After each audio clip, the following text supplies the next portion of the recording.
Tensions have erupted within the Mercedes camp following a lackluster start to the new Formula One season in Bahrain. The team's star driver Lewis Hamilton has not shied away from publicly criticising his team's performance, igniting a powder keg of emotions behind the scenes. Rumours are swirling that an emergency meeting was called in an attempt to address the internal strife and get the team back on track. But with emotions running high, what was the outcome of this high-stakes meeting? Stay tuned to find out. The pressure was on for Mercedes at the 2023 Bahrain Grand Prix following a lackluster 2022 season in which Lewis Hamilton failed to secure a single victory.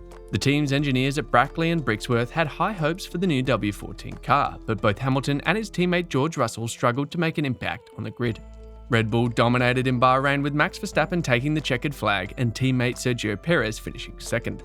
Lewis Hamilton, the 7-time Formula One world champion, faced a bitter disappointment as he finished 5th in Bahrain, well behind his arch-rival Max Verstappen. His frustration was palpable and he expressed it vociferously, leaving his team Mercedes no choice but to hold an emergency meeting at their factory to address the issues.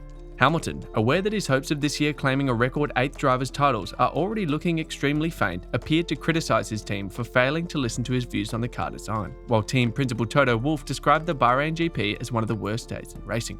The meeting, described as intense and candid, focused on a thorough analysis of the team's problems and the possible solutions. The team's technical director Elliott was reportedly given an ultimatum to rectify the situation as Mercedes planned their approach for the remainder of the 2023 season.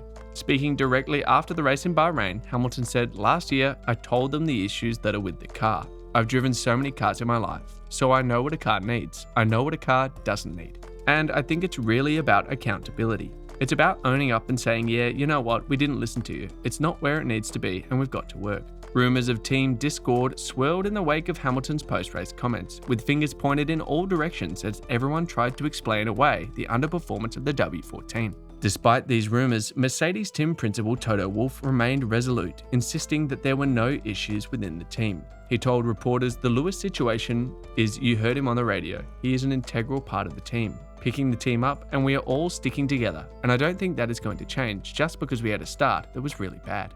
We have won 8 Constructors' Championships and 6 Drivers' Championships with him, and that relationship holds. As much as being transparent as to how we need to turn the car around, it is not the point to talk about the driver situation in 2024. It is far too early. We need to all push in the same direction, the drivers, the engineers, all the management, rather than throwing in the towel.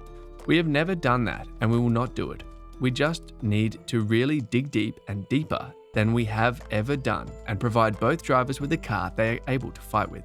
If you're enjoying this video, please give us a thumbs up and subscribe. Thanks. Mercedes is facing an uphill battle to challenge for titles this season, and many are already speculating about their prospects for the 2024 campaign. However, the team is not giving up on their W14 just yet, and they are exploring all possible avenues to rebuild and bounce back stronger than ever.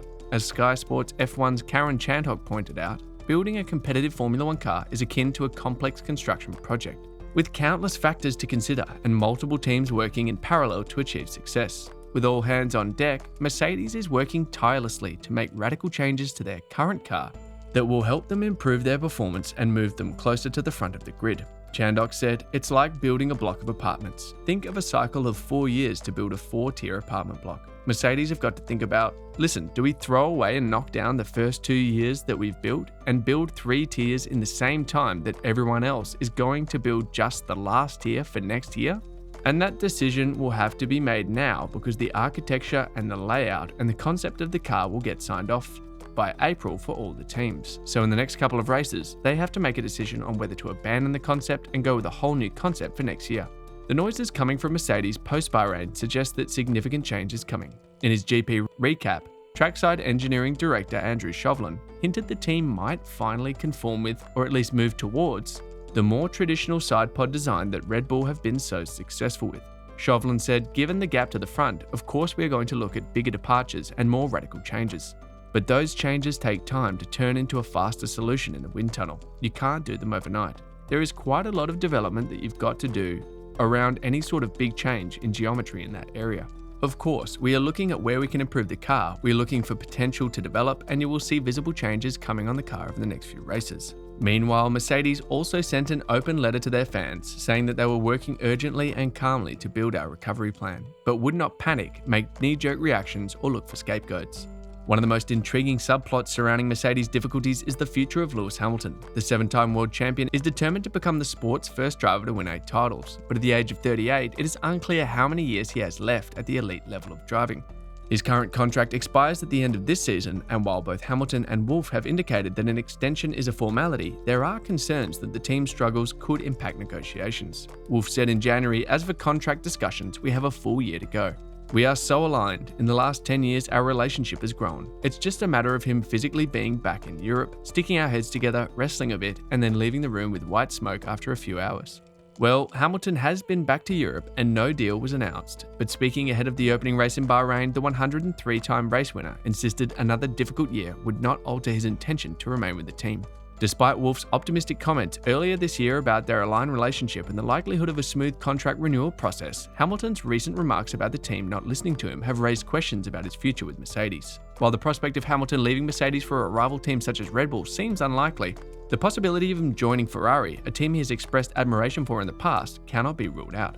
But a few days back, Lewis Hamilton came out to shut down suggestions that a potential new contract with Mercedes hinges on the team's level of performance during the 2023 season, insisting, "I'll still be here, whatever happens." Asked about recent talk of him refusing to sign fresh terms with Mercedes if their car continues to underperform, Hamilton was forthright in his answer, saying it's ultimately people creating rumors without facts. "It's never helpful. I've been supported by Mercedes since I was 13. Having had the difficult year we had last year, I'm still here, and whether or not we have a difficult year this year, I'll still be here. I'm a fighter and we fight as a team. I love the challenge of finding solutions, and I still believe I'm able to put the car in places perhaps others are not able to. And I love that challenge. Of course, I wish that we could start the season with a great car, but it's the journey that really counts." Hamilton then provided an update on where things stand with contract discussions after Mercedes team boss Toto Wolff admitted to the first chat occurring. He commented, "There is no hold up with our contract. I've always been very, very relaxed. I don't feel like I have to get it done right this second. I'm in a very fortunate position. It will get done when we're ready. I have a great relationship with Toto and Mercedes, and we fully support each other. I'm really excited for the future together, and I'm really proud of the work that we're doing on and off the track." Signing off with the joke, he said, "We'll get there, unless some catastrophic thing happens with me and Toto, like we get into the ring." Mercedes sits fourth in the constructors' standings after the Sakir opener, 31 points adrift of leaders and world champions Red Bull, with Aston Martin and Ferrari also slotting ahead. Now over to you. What's your thought about Mercedes' current situation? Will they be back in the title race soon? Will Hamilton get a race win this season? Let us know in the comments section below. That will be all for today's video. Thanks for staying tuned. Please don't forget to hit the subscribe button and notification bell so that you can always get to watch more amazing videos like this. See you in the next video.